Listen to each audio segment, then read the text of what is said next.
Were we spoiled by last week's double dose of the Connors? Because one episode tonight was just not enough for me. Let's talk about regrets, rehabs, and realtors.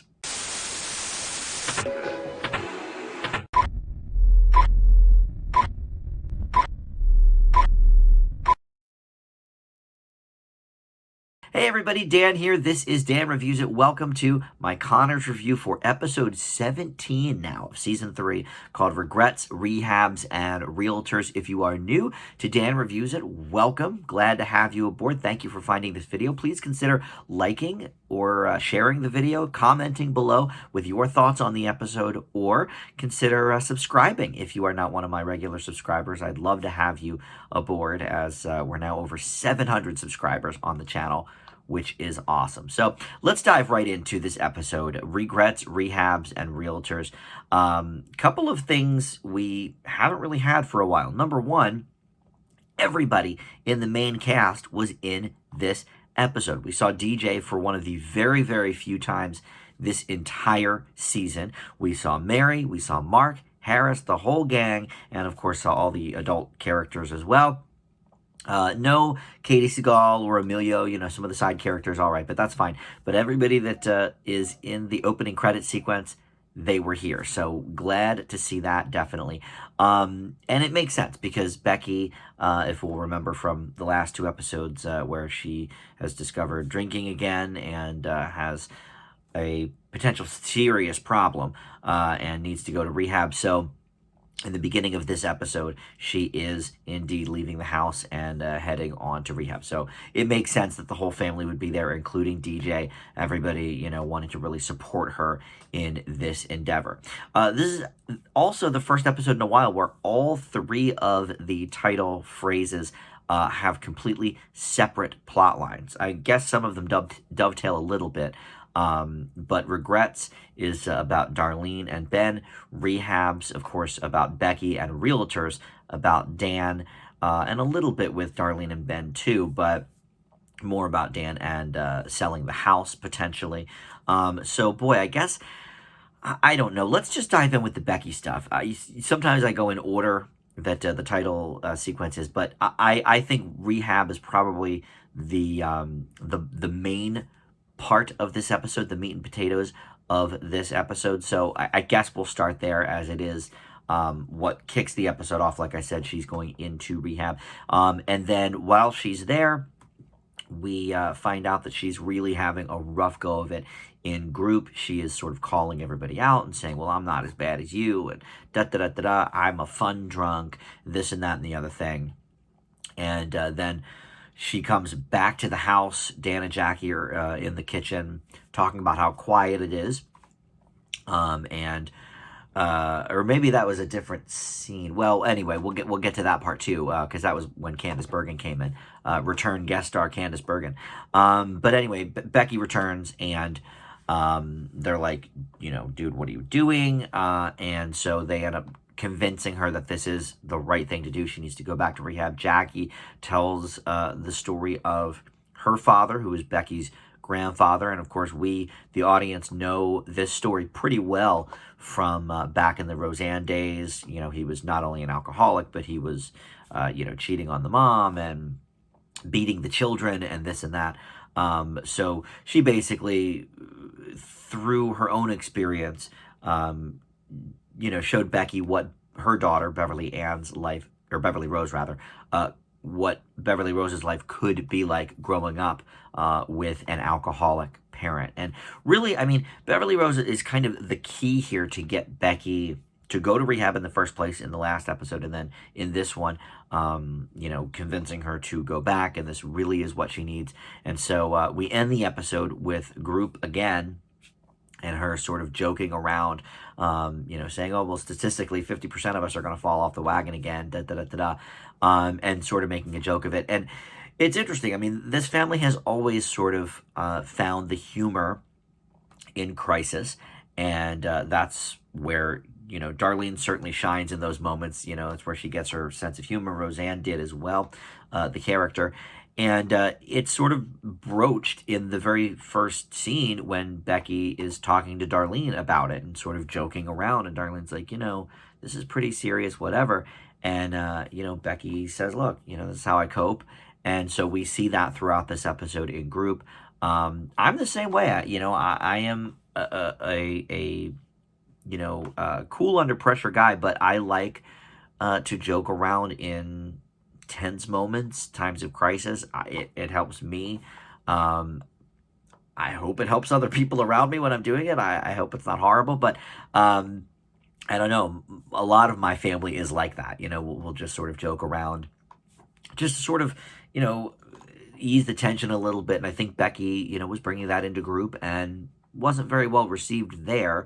But that is what she's used to. So it makes sense that she would sort of continue to do that. So that's pretty much it with Becky. Love that storyline. Glad that we're really taking a focus here on Becky's alcoholism. Lisa Goranson last week had a couple of very emotional scenes.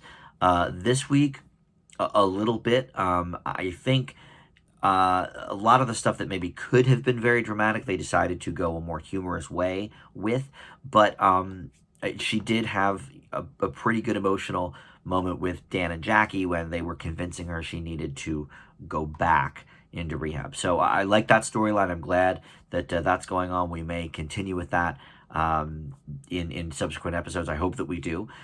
So let's talk about, I guess we'll talk about regrets next, and that is about Darlene. Now, as we learned in the last episode, the two-parter there with Molly and her old neighbor Molly passing away and gifting her these tickets for vacation that she really wants to take. Ben, not so interested in that. He would prefer that she, use those tickets to get the money for them to move in with each other, leaving Dan sort of alone in the house, I guess. Although Becky would technically still be living there, of course. She's in rehab at the moment, but and he's still got the kids there as well, so it wouldn't be a complete empty house. But well, I'm not sure what would happen, I guess, with Mark and Harris. I don't know if they would stay with Dan or not if Darlene and Ben moved in together. That's never really been discussed. But Mary is staying there after school, so she'd at least be there. But either way, that's not really relevant to this particular episode. But the point is, Darlene is realizing that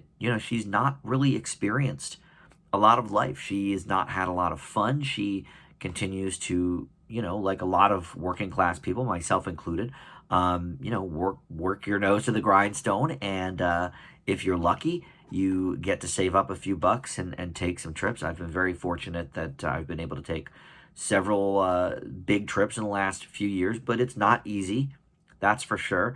And I would imagine it's much, much harder with two kids that Darlene has, but now that the kids are old enough, Harris is an adult. Mark is certainly old enough to take care of himself if need be. I don't know how old he is, 15, maybe 14 or 15. But either way, he's not a young kid that needs constant attention. So now might be the time. Brian Austin Green guest stars in this episode as the new Wellman employee. I'm not sure if they said or not, but I assumed he was sort of Becky's replacement while she's in rehab. Maybe they said it and I missed it, but I sort of assumed that that's what was happening. But I love Brian Austin Green, big 90210 fan from back in the day, and even to the present day, he was one of the recent panelist judges on The Masked Dancer. And I think he's a likable dude, and he's still got a great sense of humor. He's funny. And I liked that 90210 like reboot kind of thing that they did. It was sort of like a wink and a nod show within a show type of thing, where they were all playing hyper realized versions of themselves. He was good in that. So I'm a Brian Austin Green fan, and I liked him in this episode. But he has this character that is just sort of, traveling dude. He goes from town to town, finds some temp work, makes some money, and then takes off and does something cool and fun and whatever. And he was telling Darlene about some of his trips, including Fiji and some other places. And, she really got the sense that he has this life that is just super great and super nice. And look, there's, I'm sure, some downsides to that lifestyle as well. But Darlene wouldn't know because she's never experienced it. And so this really gets her thinking, is Ben the person I even want to be with, because we want clearly very, very different things from our future, and certainly the immediate future. And that will sort of dovetail in with the third plot line, Realtors, which has to do with Dan and the house and Darlene paying rent, etc. So the basis for that is, I mentioned Candace Bergen earlier. She is back as Ben's mother, and we saw her early in the season. Let me see what episode that was. Early though, right?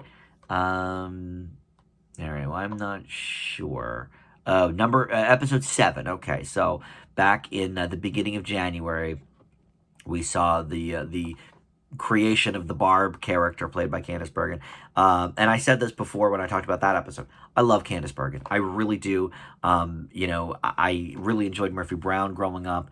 I love when she would guest star on Will and Grace. She did a couple of episodes there, and playing the mother in movies like Sweet Home Alabama.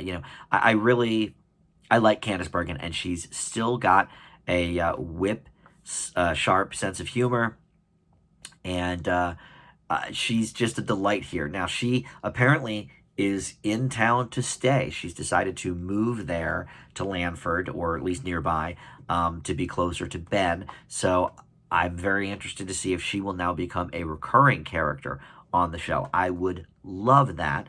Not that maybe we necessarily need more recurring characters on the show, but I'm okay with it, if we want to include her. I don't think Brian Austin Green is going to be one, but I would love it, actually, if Candace Bergen was one. So she goes to visit Ben at the hardware store where he's staying in the interim, trying to figure out what's going on with Darlene and everything, and not coming back to live at the house after that big blowout with Dan. But they got to talking, and he explained the situation, Darlene wanting to, travel or whatever, but unable to move in with Ben is the main point he's making, because she's helping Dan pay the bills. So Barb goes to Dan and says, look, what are you doing? Why are your kids taking care of you?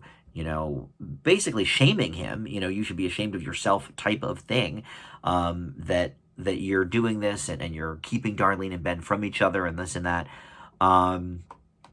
And of course that gets Dan thinking, because he is nothing if not all about his kids' happiness, keeping the family together, etc. And so in his mind, he really took those words to heart, started talking to Jackie about it. She, of course, was like, don't listen to her, whatever. This is your house, and what have you. There's no need to sell it. There's no need to anything. Look, at the end of the day, I would be extremely shocked if they decided to sell this house. I mean, this is the house that we as the audience have known since the late 80s. It's the house that Roseanne died in. It is the house that the kids were all raised in, and now a lot of their grandkids are being raised there too. I mean, it's pretty much the only home they've known as adults, and so they're never going to sell. I mean, it would be, whew, I mean, they could, but I just, from a storyline standpoint, from a familiar standpoint to us, the audience, I just don't see that ever happening. It's interesting to sort of flirt with here and there, like about a year ago in the season finale of season 2, we thought they were going to lose the house. How are they going to get out of this? Da, da, da, da, da. But I never for a second thought that they were actually going to, take off with the house. This episode, by the way, was written by Dave Kaplan, who is a longtime Roseanne person. He helped, I believe, back in the day. And he, he was a writer for the original Roseanne. I knew that name from a long, long time ago, and since then he's written a lot of other shows, Drew Carey show included. But he's been writing several episodes of The Connors. In the meantime, I think maybe he wrote for the Roseanne reboot as well, season 10. But anyway, so look, he knows they're never going to get rid of this house, but I think it's nice to kind of play around with it every once in a while. So anyway, Barb exits, and Darlene comes home a little bit later and is like, what are you guys looking at realtor sites for? and talks to Dan about the whole thing. And she says, look, I'm not actually sure you're holding me back from anything. I'm not sure that Ben is my future. I'm not sure if moving in with Ben is what I want to do right now. I'm not sure if we're on the same page. And so that was some interesting revelation stuff as well. Now, J.R. Ferguson, who plays Ben, is a regular now. He got the title credit for starting this season. So I don't want to see him go anywhere. I love that character. So, as a fan, I'm hoping that they can work it out. But of course, you have to have a lot of tension. And so I'm hoping we'll get some good episodes here with some tense moments between the two of them. Are they going to make it? What are they going to do? Etc. That's fine. But at the end of the day, I'm hoping that we keep Ben around. And if nothing else, Dan does point out that, hey, if you guys break up, Ben is still going to be my boss. So I'm going to have to badmouth you in public to everybody, but I'll have your back kind of thing. But so even in that statement, they're sort of saying, all right, even if Darlene and Ben break up, he's still going to be a part of the show because he's going to be Dan's boss. So either way, all right. But I like them together. So I really, really hope that they don't, end that relationship. But some time to figure out what they want, I'm very, very good with that. And we'll see what happens there. I don't think the house is going anywhere, luckily, either. But yeah, and through this whole episode, Jackie, another strong showing from Laurie Metcalf. She didn't have a main plot for herself, but once again, part of everybody else's plot. Certainly the Realtors and the Rehabs moments. And she's been a great utility player this entire season. I don't think, other than the Neville side story where she's dating Louise's brother Neville, which, maybe has been 2 or 3 episodes they've sort of had one of the focuses on that. But other than that, she's just been a really, really good utility player, helping out in pretty much every other storyline that comes along. She's got her hand in. And the kids only appeared in the first scene, but that's fine too. Again, I'm not sure what the COVID restrictions are for the child actors anyway. They could have easily just shot that one scene one day and then got rid of the kids and did the rest of the episode. I don't know.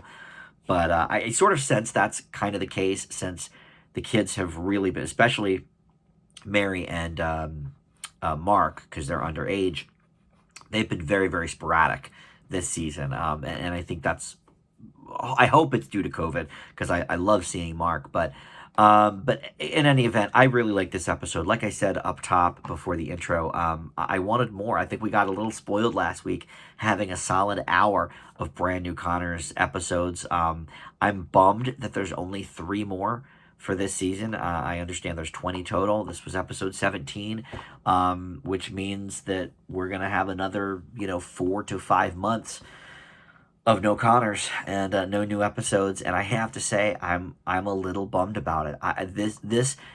This season has really, it started out rocky. It really did. And that makes sense, because nobody really knew what filming was going to look like in COVID. I mean, this is, this and the Goldbergs and some of the other ABC shows were among the first to, get their sets together and start filming again once